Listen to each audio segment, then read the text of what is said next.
परसों के दिन कथा में कहा था कि मछली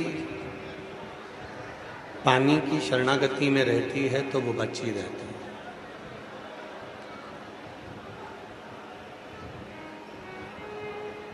कितना भी बारिश हो, कितनी भी लहरें चले, कितना भी जल बरसे, कितनी भी बाढ़ आए, कितना भी तूफान आए, मछली पानी की शरण में जब तक है तब तक वो बची।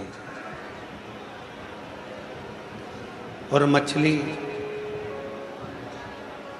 जब पानी की शरण से दूर हो जाती है तो फिर वो मछली बच नहीं पाती। मछली कितनी भी बाढ़ आ जाए, कितना भी पानी गिर जाए, कितना भी तूफान आए, अगर वो पानी की शरण में है तो फिर वो बचे, फिर वो बचे। पर यदि वही मछली जब पानी की शरण को छोड़ देती है, वही मछली जब पानी की शरण से दूर हो जाती है तो फिर वो मर जाती है। शिव कथा कहती है,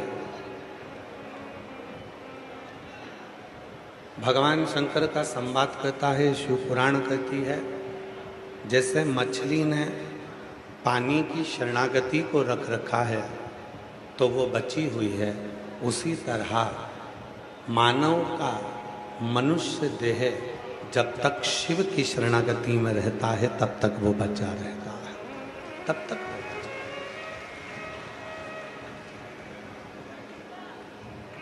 ये मानव का देह, ये मानव का शरीर जब तक माता, पिता, गुरु और शिव इनकी शरणागति में जब तक है तब तक वो बचा, तब तक वो श्रेष्ठ है। एक माता रूपी पूंजी, एक पिता रूपी पूंजी, आवाज बढ़ाओ, ग्राउंडों की आवाज बढ़ाओ। माता रूपी पूंजी, पिता रूपी पूंजी, गुरु रूपी पूंजी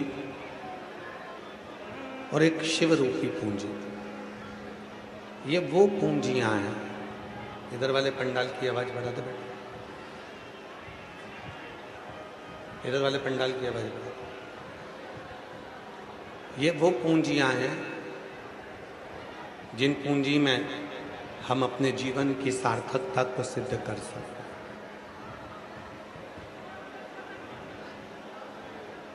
आप किसकी शरण में हैं? आप किसकी शरण में बैठे हैं? आप किसकी शरण में गए हैं? यह आप पर निर्भर करता है। कितना सुंदर कहा है देवाधिदेव महादेव माता पार्वती जी से नंदनवन काशी में एक संवाद कहते हैं। महादेव माता पार्वती जी से नंदनवन काशी में कहते हैं, पार्वती,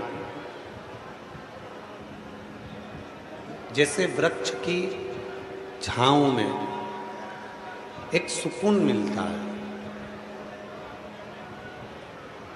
वृक्ष की छांव में एक शांति मिलती है, वृक्ष की छांव में एक सुख मिलता है, उसी तरह माता, पिता, गुरु और शिव वो वृक्ष हैं जिनके चरणों में आते से ही व्यक्ति को सुकून मिलना प्रारंभ हो जाता है, शांति मिलना प्रारंभ हो जाता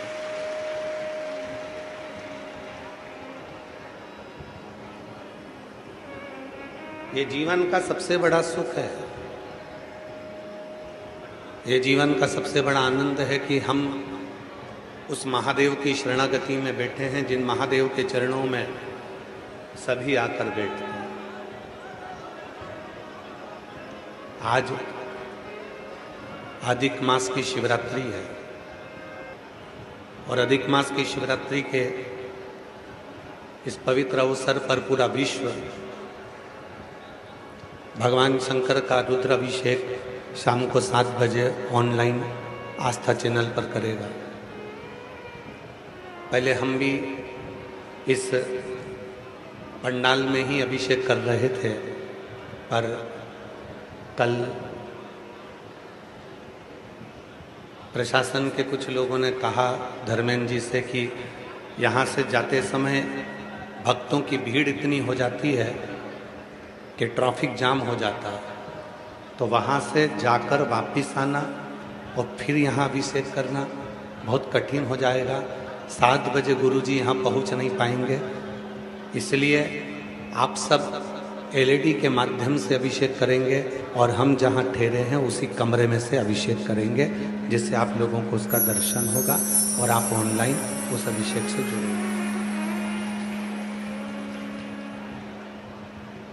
इसलिए 7 बजे जो एलईडी वाले हैं वो एलईडी चालू कर देंगे यहाँ की 6:45 बजे, और 7 बजे जब अभिषेक चालू होगा तो एलईडी पर जो पंडाल में बैठे हैं वो अभिषेक करेंगे।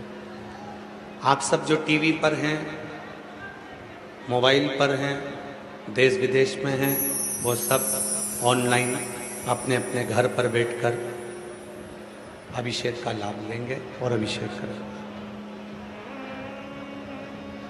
तेरी कृपा बिना न हिले एक भी अणु, लेते हैं श्वास तेरी कृपा से तनु तनु। बखान क्या करूं मैं लाखों के ढेर का, चपटी भभूत में है खजाना कुबेर का। हे गंगाधर मुक्ति द्वार ओंकार तू, भोले ओंकार तू, आयो शरण तिहारी शंभु तार। तो किसकी शरणागति में हम बैठे? वृक्ष का बीज मिट्टी की शरणागति में रहता है। वृक्ष का बीज मिट्टी की शरणागति, मछली पानी की शरणागति में, पानी समुद्र की शरणागति में, समुद्र पृथ्वी की शरणागति में। हम किसकी शरणागति में? ये मानव देह जो मिला है, मानव का शरीर मिला है, तो कहा एक माँ, दूसरा पिता, तीसरा गुरु, चौथे नंबर पर शिव।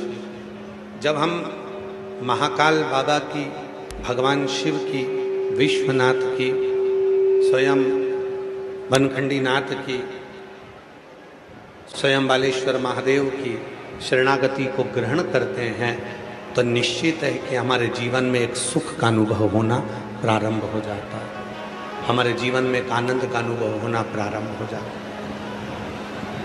हम किसकी शरणागति में? बाहर की आवाज खोलिए, प्रेशर नहीं, अंदर और बाहर दोनों। हम किसकी शरणागति में बैठे?